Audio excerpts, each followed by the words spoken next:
Good morning, good afternoon, or good evening. I hope and trust that you are all well. Before I get started, I would like to give a very special shout out to the reform members of Back to Ashes: Samantha Place, Lisa Radford, Ashley Miles, Inner Scare Wifey, Tina Mead, Stephanie McLaren, Corpse Lover, Manna Ash, Norman D.W., Chrissy Elias, Cindy Cleveland, and Patty's niece. If you would like to become a member of Back to Ashes or buy me a coffee as a special thank you, that information can be found down below. Now, with all of that being said, it is time to go back to ashes. For once we arise from the ashes, we are a bigger, brighter, stronger, and happier person in the morning. Sit back, relax, kick back, grab a snack, or tuck in to get warm and prepared for this dose of vocal melatonin entitled Backwoods Creepy Stories. Right after this intro, an ad will play. I'll read the first short story, an ad will play, and after that there will be no more ads within this video. And just to switch things up a bit, this video will be set to the ambience of a crackling fire. Please enjoy.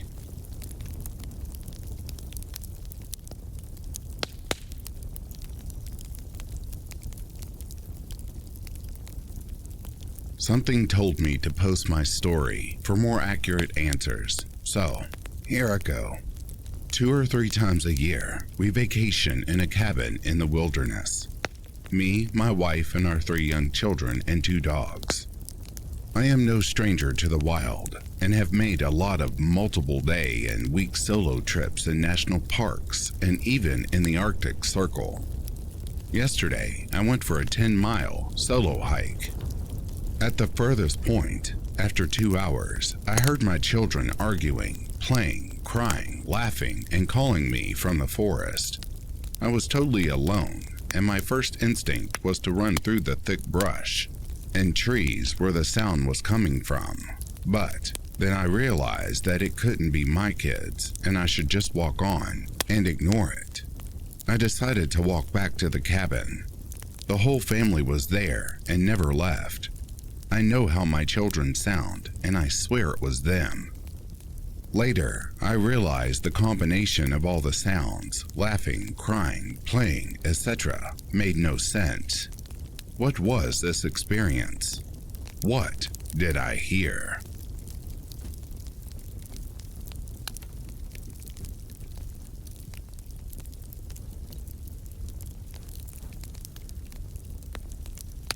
Last night, I fell asleep to the sounds of birds that I do not normally hear around here. I live in Virginia, near the Blue Ridge in a small town.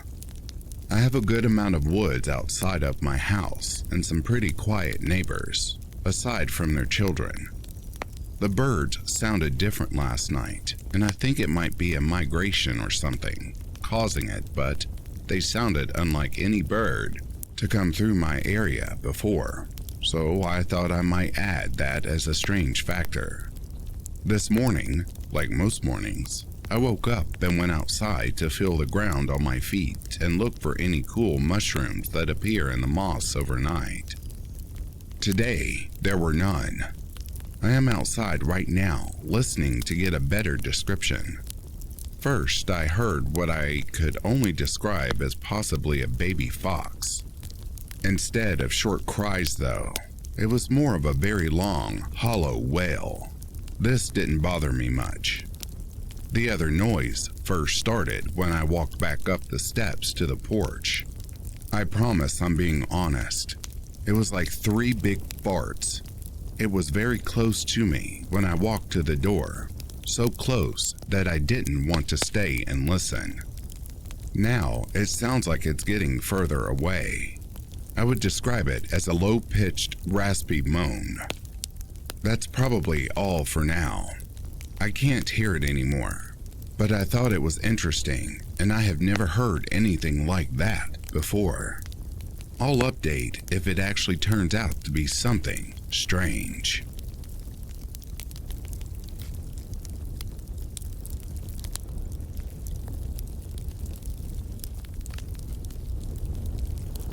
This past spring, my hubby and I went to Acadia National Park in Maine. There are tons of cabins to rent surrounding the historic town. Anyway, we rented a small cabin and had our dog with us. We had been there 2 days with no issue. I had found a private side road a few hundred feet from the cabin that led to some newer, nice houses. I even saw a woman putting her elementary-age children in her Subaru. I felt perfectly fine on that quarter-mile track. I also chose to walk my dog down that road because the cabin was along a highway and it backed up against thick woods. The first 2 days I walked my dog down that road, I didn't have any issue. The third day, however, I was walking in the morning and got a weird feeling. I felt like I needed to turn back, so I did. My dog at that moment started to whine in a way I had never heard her whine before, nor since. She looked into the woods while yipping, so I decided to book it back to the cabin. There were 2 dirt footpaths that led to this road. I only took the one near the cabin and not the other one near the barn on the property we were staying at. I get back to the cabin and let hubby know what happened. He got this look on his face, and then he told me. The night before, he had walked our dog towards the barn nearby and taken the other footpath. On the side by the trees, he saw what looked like animal skulls, 2 empty liquor bottles, candles, and other items arranged in a deliberate way on a table in the woods. He got a terrible feeling and retreated. Now, my hubs is military and has been to war and seen a lot of shit. He doesn't get scared easily. This really creeped him out. It further freaked us out because I realized we got the bad feeling near the barn. My dog was on edge after that, and so was I. I was very happy we were on our way shortly thereafter. It also turned out that was the night of a full moon, so we believed it was possibly set up for a ritual or as an altar.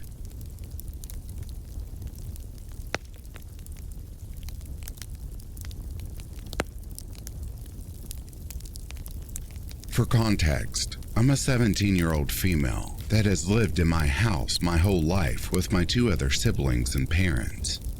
My family and I have lived in this partly rural part of Fenton/Heartland, Michigan area for a long while.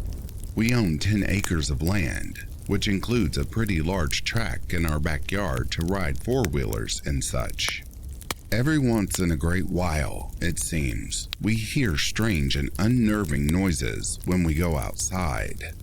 A few years ago, my family took a walk to look at our new neighbor's house, as they were gone for the weekend and said we were welcome to check things out.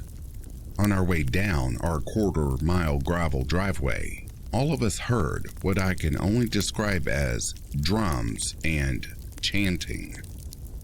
It really freaked my brother and I out because it seemed to be a far distance away, almost as if it had been coming from the woods in our backyard. There was a fair number of drumming sounds, and then we heard chanting. It must have been pretty far away, but the sound still carried, which made it even more creepier. I've probably had this occur 2 to 3 times the whole time we've lived here, and every time it has been unsettling and felt really wrong. We would be very aware if our town had any native tribes or reservations around here, but my small conservative hometown would not be the place to do so. I have searched high and low, but haven't been able to find anything on the internet in close areas with a similar experience. If anyone here has any information, please feel free to share.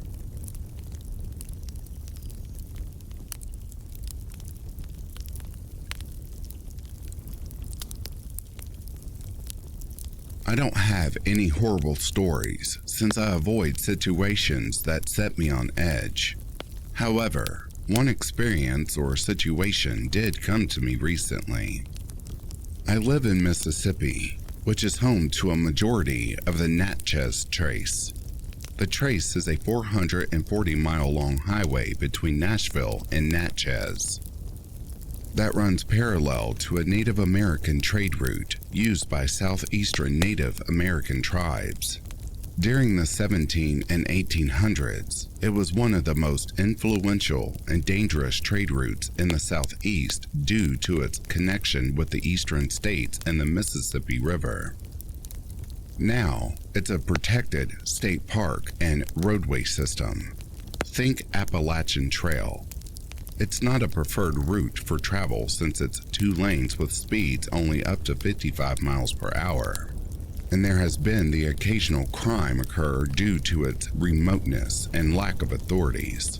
But it's really pretty lands when you're driving for the heck of it. 25 years ago, we lived in North Mississippi, but the rest of our families lived in the south of Mississippi. It just so happened that a small time of the trip went along the trace. My mom did a lot of these trips by herself with 3 kids. Only 5 years between the oldest to youngest. Most of the drive feels normal and safe. However, there's one area that made me nervous at 10 and makes me nervous at 30. It's called Witch Dance. Witch Dance is a walking and biking trail around 230 miles from Natchez. The legend says that there are patches of burnt and brown earth that will never grow in that area due to witches dancing in the trees. It's probably a made-up story, but there are random patches of brown grass no matter the season. It never grows. And 26 years since I first drove past the stop, I still get a cold feeling down my back when I imagine turning back to the trees there. It just never has set right with me. I don't like it.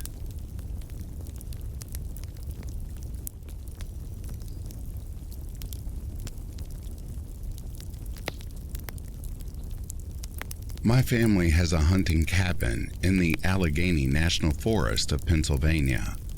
My grandpa, who worked in the steel mill in Pittsburgh, bought the land in the 70s. Whenever the real estate agents used to go into the mills and post ads for huge plots of land that the steelworkers would break up and all get their own plots for dirt cheap, then help each other build their camps. Allegedly, there was a gravesite found on the property that my grandpa bought. The details aren't exactly clear how this was discovered, but apparently some type of survey was done before the property was sold. And archaeologists from the University of Pittsburgh uncovered a very old Native American grave. They excavated the grave, but the pit, by that point, now just a depression in the ground, was still there. This was on my grandpa's property about 200 yards from the cabin. Of course, I don't know that any of this is true, but the depression was. And as far as I knew, it's still there, and that was the story we were all told. Of course, when I was a kid, my cousins and I used to do very dumb and disrespectful things, like go back to the site in the middle of the night and dare each other to lay down in it. I probably was about 10 years old when this happened, in the early 90s. My dad swears he doesn't remember it, but my cousin I keep in touch with clearly also remembers it. We were sitting around the campfire, roasting hot dogs and marshmallows, talking, that type of thing. Obviously, there was no alcohol on my part, as I was like 10 years old, and my dad didn't drink. I remember my dad shushing everybody, and my older cousins and my dad were talking about seeing somebody in the woods. My dad is telling everybody to be quiet, and he shines a flashlight into the woods. We don't see anybody. We go back to our business, and one of my cousins shouts out, "There he is again." By shielding the light from the fire, you can see a wispy, grayish human figure walking through the woods slowly, like prowling, like he's trying not to make any noise. He was walking down from our left as if he came from behind the cabin and was crossing the wood line along our left and then cross in front of the yard just along the trees, but probably 50 yards or so from us, taking a wide turn just to avoid us. Nobody said a word. My dad and one of my cousins both shined flashlights several times, but he would disappear. You could only see him in the dark and after your eyes adjusted. At some point, he walked in the field of view where the fire was between us and him, and we never saw him again. The creepy part is the direction he was walking.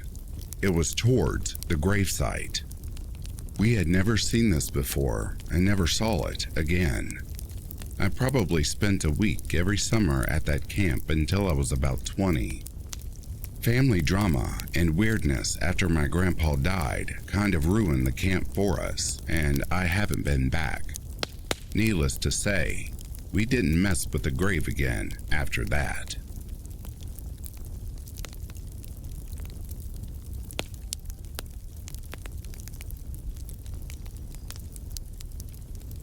This peculiar occurrence happened at the in-laws' house on Lake Greenwood in South Carolina.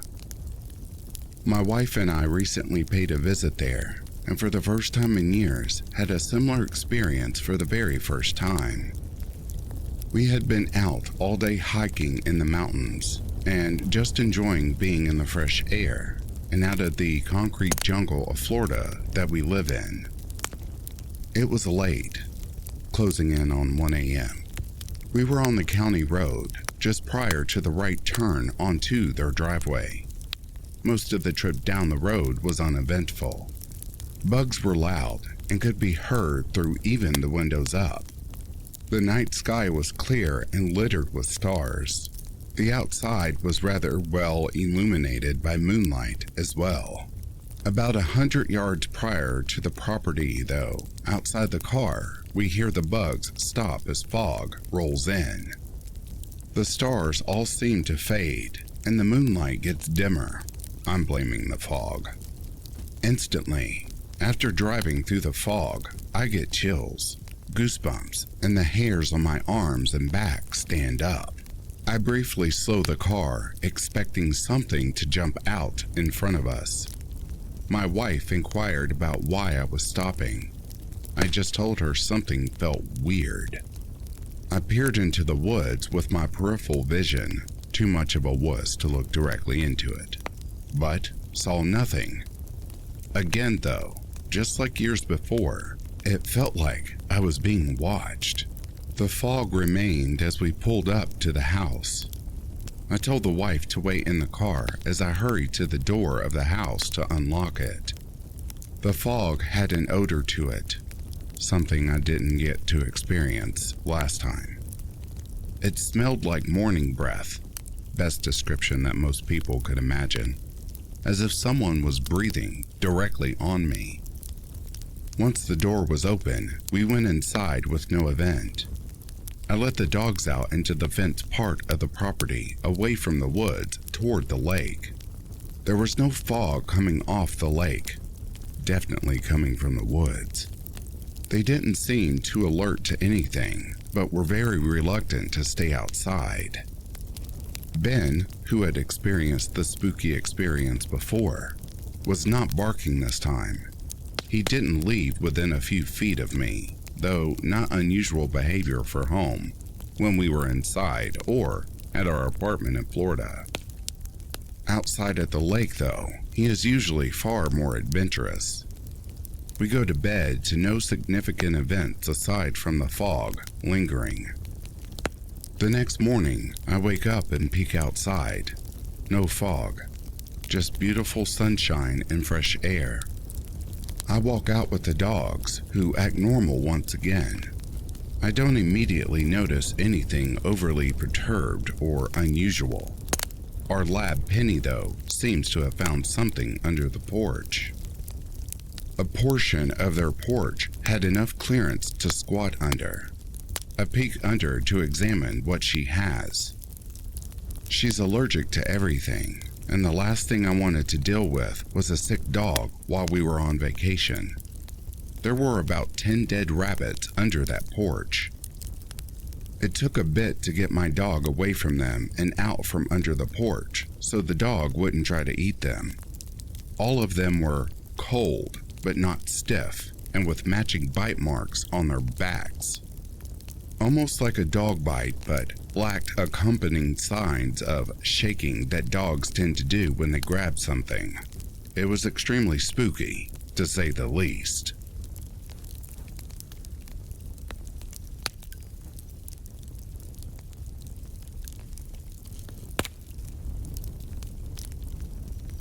This happened about 20 years ago when I was a junior in high school in southern Louisiana. At this time, a few friends and I would go out canoeing on the weekends. One of our friends lived right next to a local river, and we would park a car at the landing several miles downstream from his property, and then drive back to his house and canoe back down to the landing. It would usually take us a few hours because we would take our time, take breaks to swim, or stop and eat on the riverbank beaches along the way. On this day in particular, there were 4 of us, all males 16 to 17 years of age. Before we got on the river this day, our friend whose property was on the river remarked about a weird place he and another friend had seen on the river on a prior trip. He described it as a cult compound that was set back from the river a few yards into the woods. He said he would be able to remember the little ramshackle dock that was built on the river in front of it if he saw it. In our teenage minds, we thought it would be the perfect adventure for the day to try and find and explore this cult compound if we could. Only in the mind of a 16-year-old boy would it seem like a good idea to go walk around uninvited at a creepy structure in the woods. So we set off and were in our usual high spirits. It was a beautiful day and we were having a great time. After a while, our friend sees a dirt road that led away from the riverbank into the woods. He said he thinks this road would lead to the weird place. So we bank the canoes and start down this dirt road. Not too long on the road though, and we began to get attacked by a swarm of horseflies. To this day, it was the most horseflies I have ever encountered. We decided to cancel our little trip down this road and ran as fast back to the canoes as possible. Surprisingly, the horseflies didn't follow us back to the canoes, and we continued down the river on our merry way.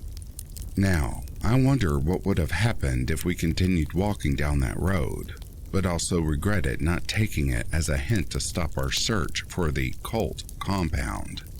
A little after that though, our friend sees the handmade dock that he mentioned earlier.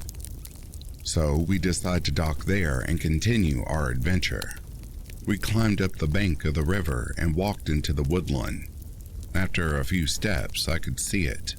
In a clearing was a 2-story shack built from an assortment of lumber, tarps, and billboards. It was about the time that I noticed the moat dug around it, and I realized, oh, a crazy person lives here. We should probably leave. But before the words could leave my mouth, we saw him walking towards us. He looked a lot like Charles Manson with his unkempt brown hair and woolly beard. He was wearing khaki shorts and an Abita beard t-shirt, and had something shiny and metallic in his hand that I thought was a knife. He said to us, "Turn around." I thought this was a wonderful idea, so we turned around to walk back to the canoes. He then said, "Not that way," and then, bam, fires a shot into some bushes next to him. I realized at that point it was a pistol he had and not a knife. He then led us to his clearing and set us down in the dirt. I looked above us and noticed that we were sitting under a log that was being suspended by ropes and pulleys. I didn't know if he could have pulled some switch and dropped the log on us or what. So he starts to rant and rave to us about all the people that he has shot before who have tried to steal from him. He said that he's also had his dogs attack people before, and proceeded to tell dogs that we couldn't see or hear to shut up and stop barking. And I think to myself, well, this is it. I'm going to die. It was weird because I wasn't panicked, and remember thinking that I was kind of lucky because most people don't get to know when and where and how they will die, but I did. I know, it's weird, and I had no idea why I was thinking that, or how exactly it comforted me. Then I remember getting a little sad that my parents may never find my body or find out what happened to me.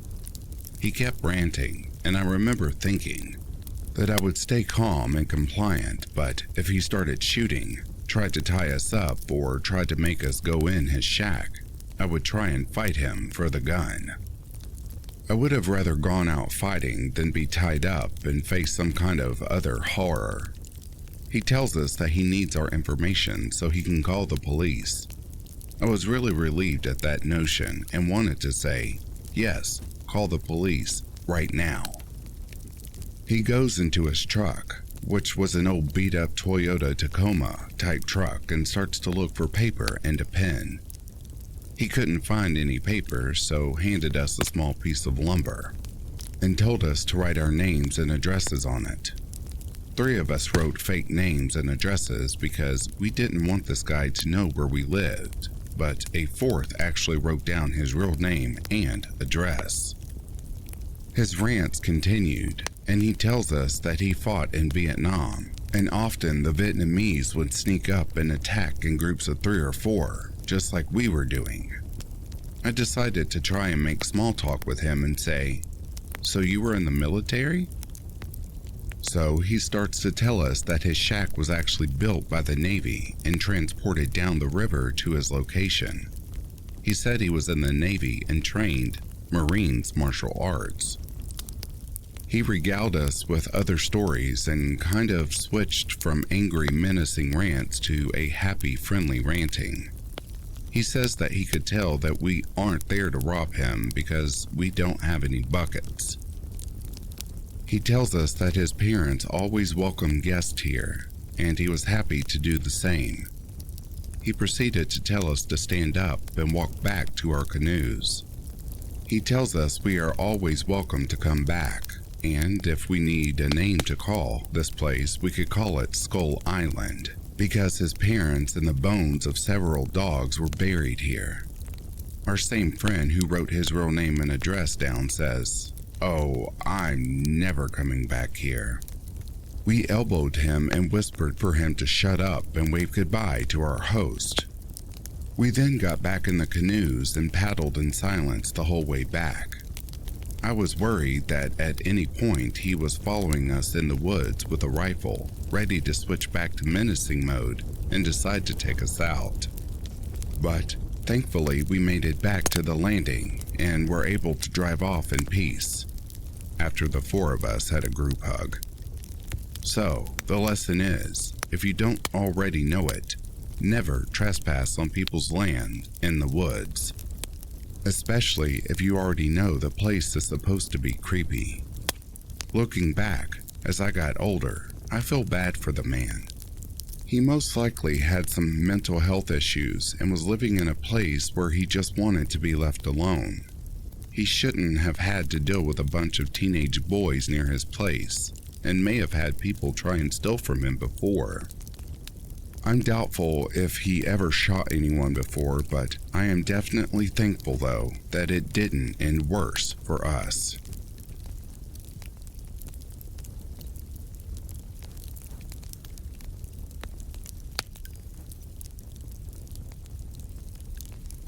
My encounter happened in February of 2007. I used to work 3rd shift at a paper stock factory warehouse. The main day shift supervisor was on vacation, so our boss on night shift decided she wanted to leave early. So she let us sneak off about 2 hours earlier than our normal shift time. so this would have been between 4:30 to 5 a.m. I was following a coworker down this country road, as the warehouse was on the outskirts of a small rural town. I noticed he hit his brakes and proceeded to swerve off the road. I'm probably 1,000 feet behind him, and I'm thinking to myself, what the hell is this dude doing? And that's when I saw it.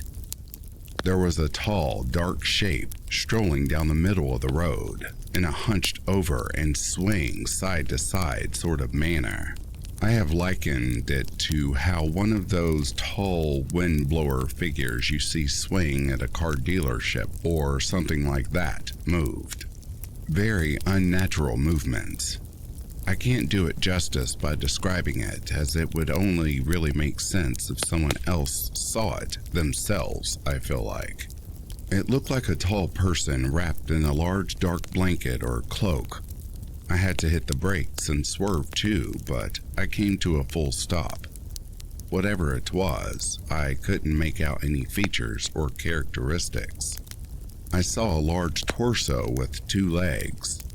The upper half was hunched forward as if it were leaning like an older person would with a walker. Now, at the time, I was driving a 1998 Ford Explorer, and I've looked up the height of the vehicle, and it lists it as around 67 inches, but whatever walked past my driver's side window was a good foot or more taller than that, leaning forward. So I believe whatever was walking around was 7 foot tall minimum. Again, I could not see a head, any arms, just a figure with legs walking. My taillights illuminated it as I started to drive past it. I couldn't make out any definite details for the body. I didn't see fur, skin, or anything like clothing. It was solid, not like a translucent type of thing. It was just large, thick, and black, or, at the very least, dark gray in color. My coworker had pulled over into a parking lot a little ways down the road, and I followed him in, and you could tell he was scared. He was saying something along the lines of, "What was that? It didn't have a head," among a lot of other things most panicked people say. We decided to drive back down and try to see if it's still there and what it actually is. I drove in front and he was following behind. We come up to the general area and I noticed there's a large black animal laying in the middle of the road. It appeared to be a big black dog. Part of me knew this wasn't large enough to be what was walking in the road, but we had to stop because it was directly in the middle of the roadway. I decided to get out and walk up to it. All the while, my coworker is yelling at me to get back in my vehicle. As I approach whatever is laying in the road, it brings its head up and looks back at me. Its eyes are glowing yellow, which I write off as eye shine from the headlights, but it growls at me. So I stop dead in my tracks and just watch. This thing stands up on its back legs like a person, but falls back down. It sits back up and hobbles off to the side of the road like a wounded animal that wasn't able to use its front legs. It looked like your typical German shepherd / wolf type face, but its fur was puffy like a chow dog's. It was a lot bigger than most dogs, but still nowhere as tall as whatever was walking down the road. I didn't see any blood or wounds, so I can't say if it was actually hurt or not. My coworker got out of the car by this point after it had disappeared into the wood line. We discussed what the heck just happened, but while we were talking, I noticed next to our feet was a mouse. It was just standing there with us, but it was cleaning itself. I nudged it with my shoe, and it just kept cleaning its face, as if it wasn't afraid of us. The mouse was sitting in the upright position, as it was on its hind legs, and using its front paws to wipe itself. I never really considered it until recently that all three of these bizarre happenings was all on two legs. We got back into our vehicles and drove off, and then the next time at work, I had mentioned what happened and our coworkers laughed at us. So the other guy who saw it told me if I don't stop talking about it, he's just going to deny it and I best just forget about it. So for essentially 15 years, I never told anyone up until recently. I have tried to rationalize it into something that makes sense, but even then it doesn't completely add up. I have tried to explain it away as it was just a large dog that must have gotten hit by another vehicle before my coworker and I got there. Maybe it was messing around with the mouse and it got hit, which broke its front legs, so that's why it was trying to use its back legs. The mouse was traumatized from the dog trying to mess with it, so it was just standing there cleaning the dog slobber off itself. That sounds at least plausible, until the original thing we saw walking without a head. The dog was nowhere as tall as that thing was, so even with the dog standing upright, it was close to 6 foot, roughly. But whatever was walking had to have been over 7 foot tall, as it was so much taller than my Explorer, even with it hunched forward. I can explain away the dog and mouse, but I just can't explain what that was. So I'm back at square one trying to understand what it could have possibly be.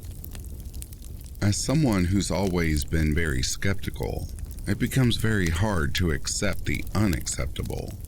I have always been interested in weird creatures and such, but I never truly believed they existed. I still struggle to believe that all these crazy stories could be true, and yet, who am I to say they aren't? Especially with the weird crap that my former coworker and I went through that night. All I know is what I saw, but whatever I saw is something I don't know and probably never will. It sounds crazy, and I personally would be hesitant to believe it if someone told me this happened to them, but that's exactly what happened to me.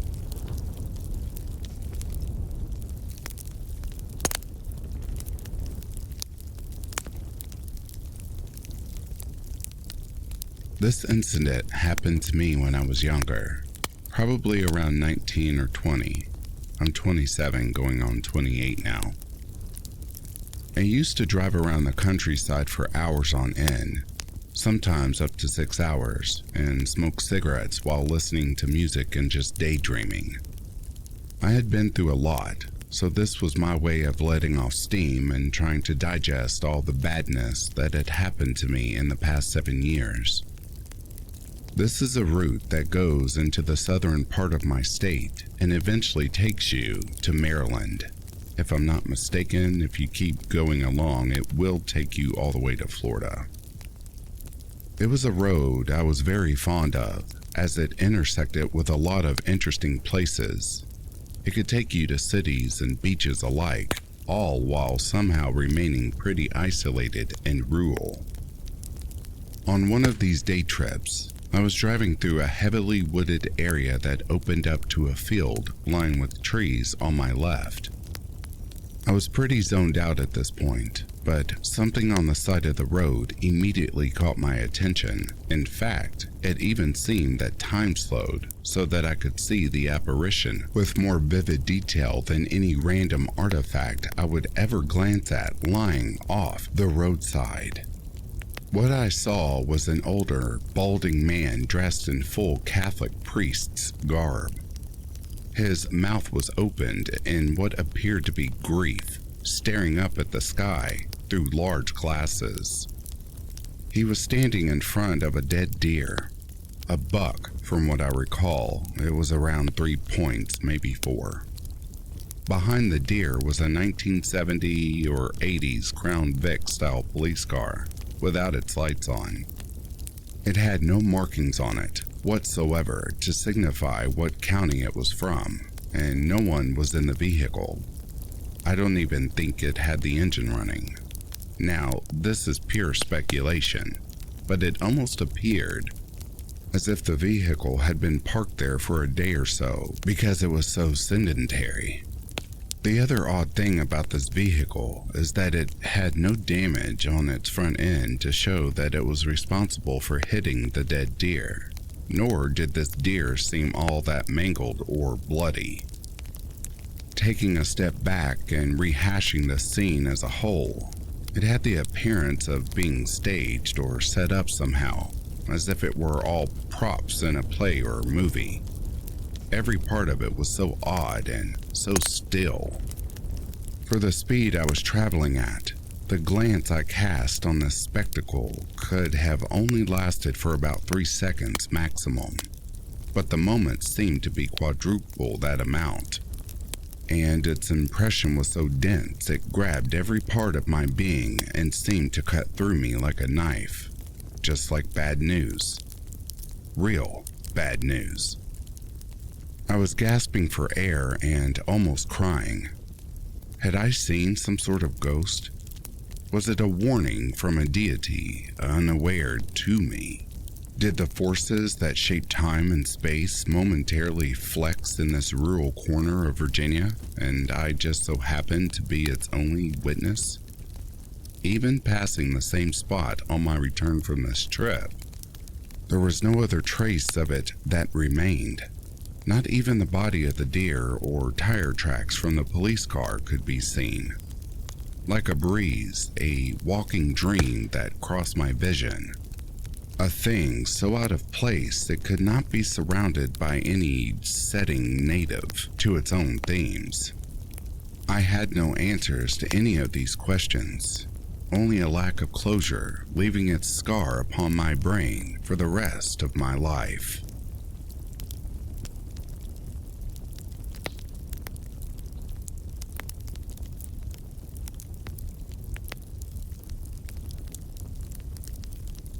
It was September in central Idaho. Autumn had come to the mountains, and with it bow hunters looking for mountain goats.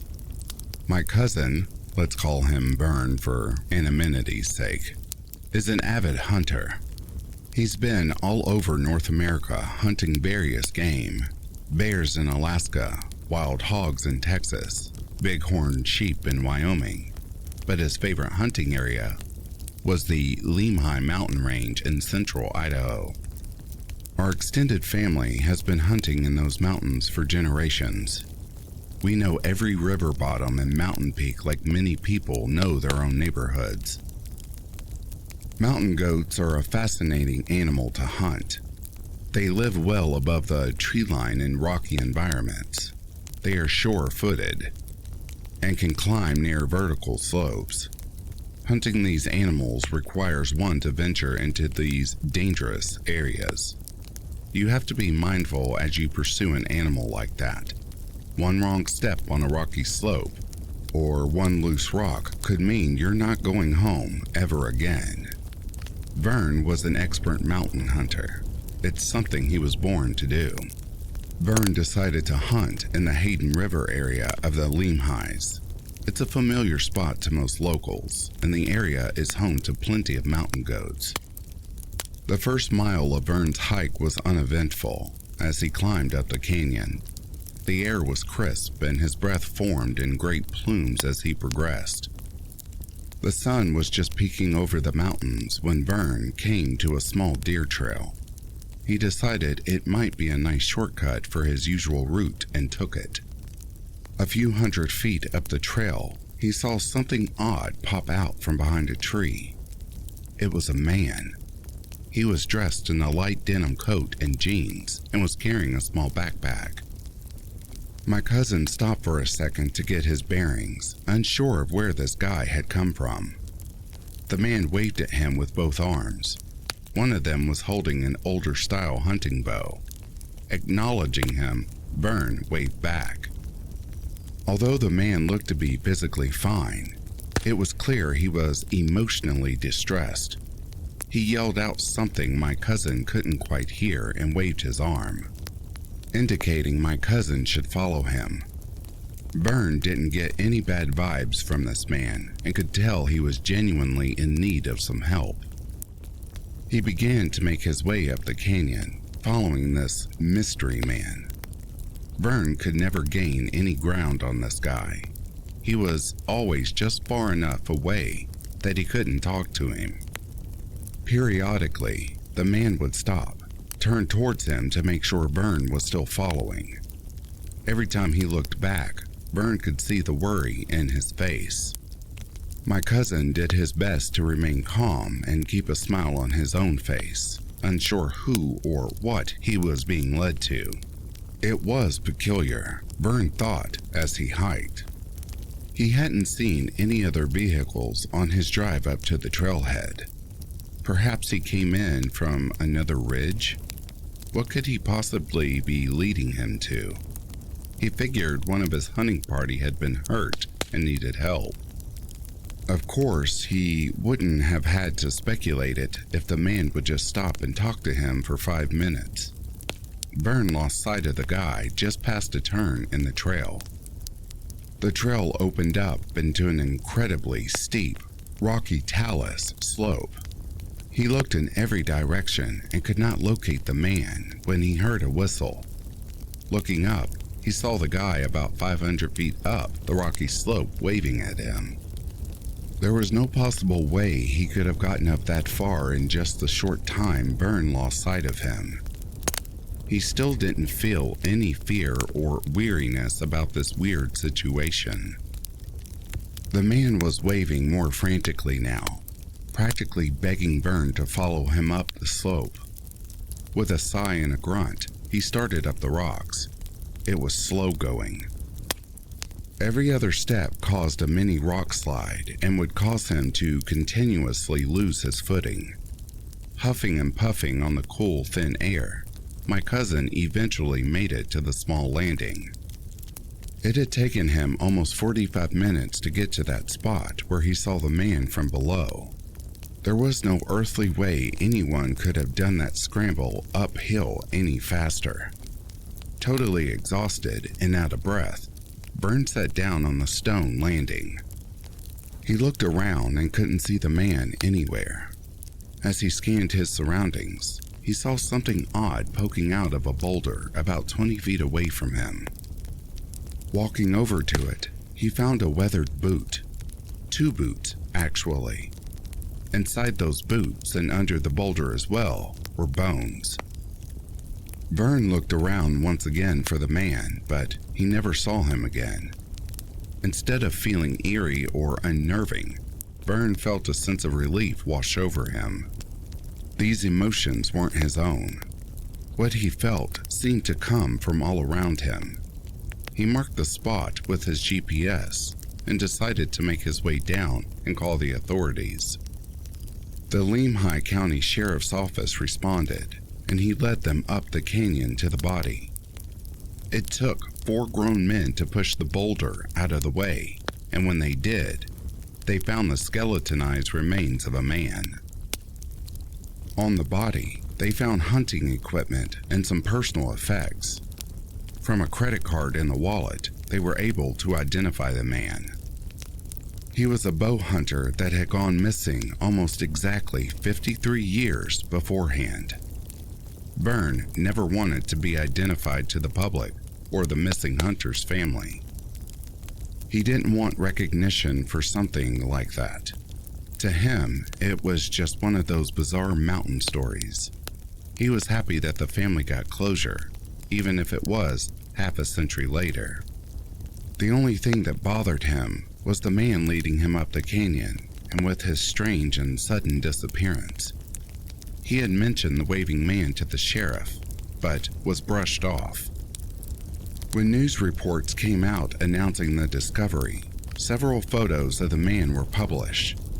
Vern was absolutely shocked when he saw them. In the photos was the man he had seen leading him up the mountain to the body. It finally made sense to him. The man's distressful look. The constant checking if Vern was following him. The sense of relief he felt when the body was discovered. That man was desperate to get home, and through Vern, he was able to be reunited with his family.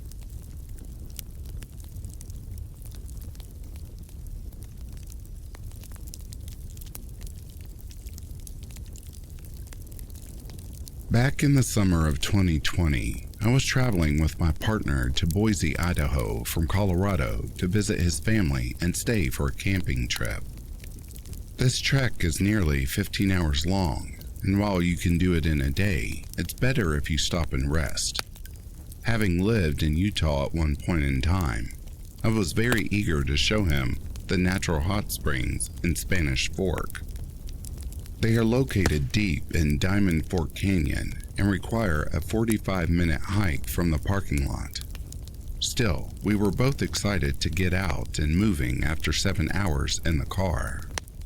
When we arrived at the first parking lot, however, the gate was shut and locked tight. A sign taped to the metal read, "Closed, absolutely no access to hot springs, fines $2,000 max," or something to that nature. We were bummed. COVID had shut down many things, and we figured that this was outside, so there's no way it was going to be closed. After some research on the government website, we discovered that a body had possibly been found in the springs and was likely the cause for the locked gate. Sad and tired of sitting in the car, we drove back down the canyon road to find a spot to camp for the night. Most of the more established campsites were closed due to COVID, or were already taken for the night. This was fine since we prefer more dispersed camping anyway. So we picked a random road to turn on as we drove closer to exiting the canyon. Road 338. Most of the road was a well-kept dirt road. We passed some promising spots near a creek and maybe 2 or 3 other people already set up for the night. We wanted to go a little further to see if there was anything that had that wow factor.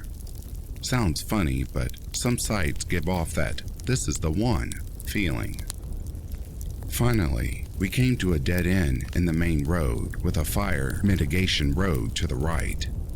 At this very spot, there was a strange boulder with some type of inscription on it, partially surrounded by a wooden fence.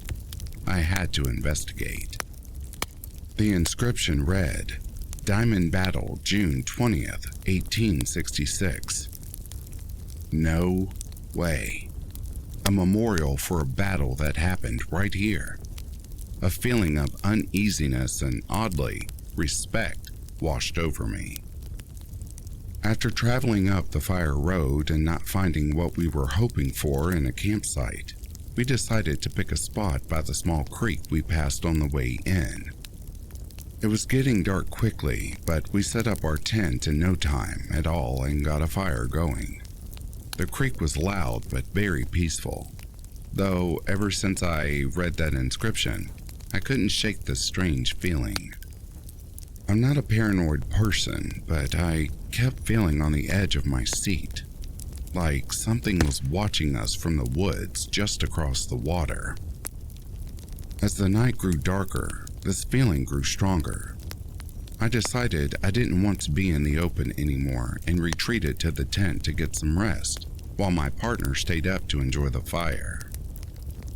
I snuggled into our sleeping bag and exhaled comfortably, listening to the creek that was now much quieter and was a bit further from the tent. I started to drift off when I heard it. Soft chanting, rhythmic drums. My eyes shot open. Was I really hearing that? I strained my ears to listen over the running water. I couldn't quite get a clear sound, but it was definitely there. This is when I noticed the ground was also rumbling, as if horses were stampeding down the road 100 feet from our site. I didn't know if I should get out to tell my partner, but I had the strange feeling that if I said it out loud, it would make it more true, and that an army of spirits would spring from the trees and into our campsite. Before I could make the decision, I was dead asleep. This was somehow the most peaceful slumber I have ever had. The next morning, we packed up our tent and left no trace that we had ever spent the night by Little Diamond Creek. When I finally entered cell service, I did a Google search of that memorial in Diamond Fork, Utah. It turns out there was a battle there between the Utes and Mormon militia, and lives were lost on that mountainside. After reading this, I decided to tell my partner what I heard last night before falling asleep. I told him about the chanting and the drumming and even the stomping of horses. He looked at me in disbelief and said he heard the exact same thing. I guess I was only in the tent 10 minutes before he got spooked, standing alone by the fire, hearing this distant chanting and drums. He came into the tent and experienced that same peaceful sleep I had. I feel as though we were being watched over by those Native Americans that lost their lives there. A strong but calm and protective presence. If you're ever on Diamond Fork Road, I hope you visit and pay respects to the memorial of the Diamond Battle, and maybe the spirits of the land will watch over you, too.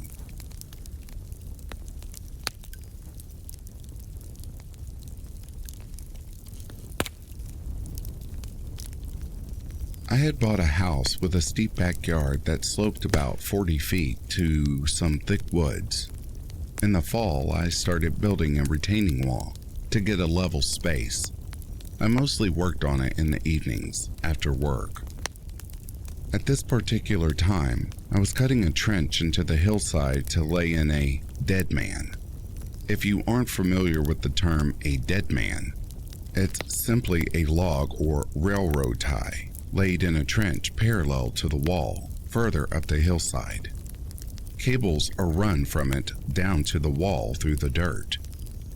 The dead man acts like an anchor to keep the wall from bowing out from the weight of the earth that it's holding back.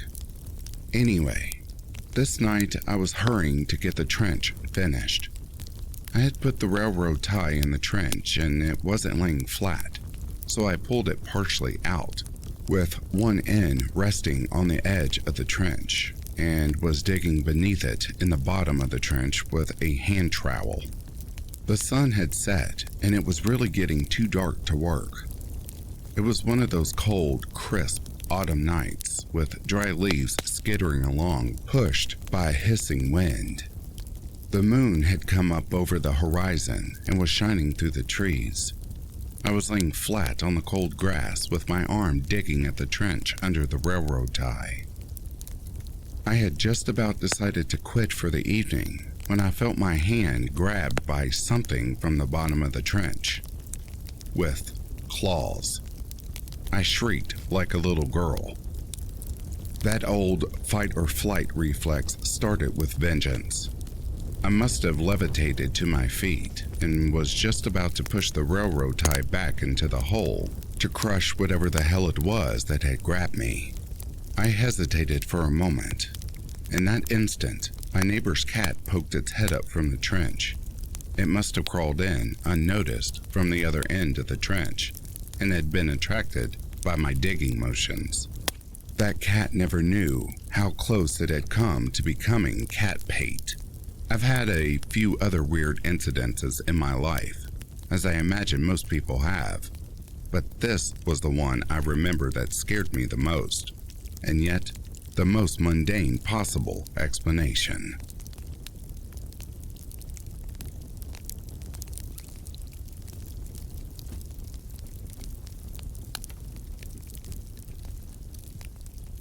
And that, dear listeners, brings a close to these backwoods creepy stories. If you are sleeping, I hope Slumberland is treating you kindly.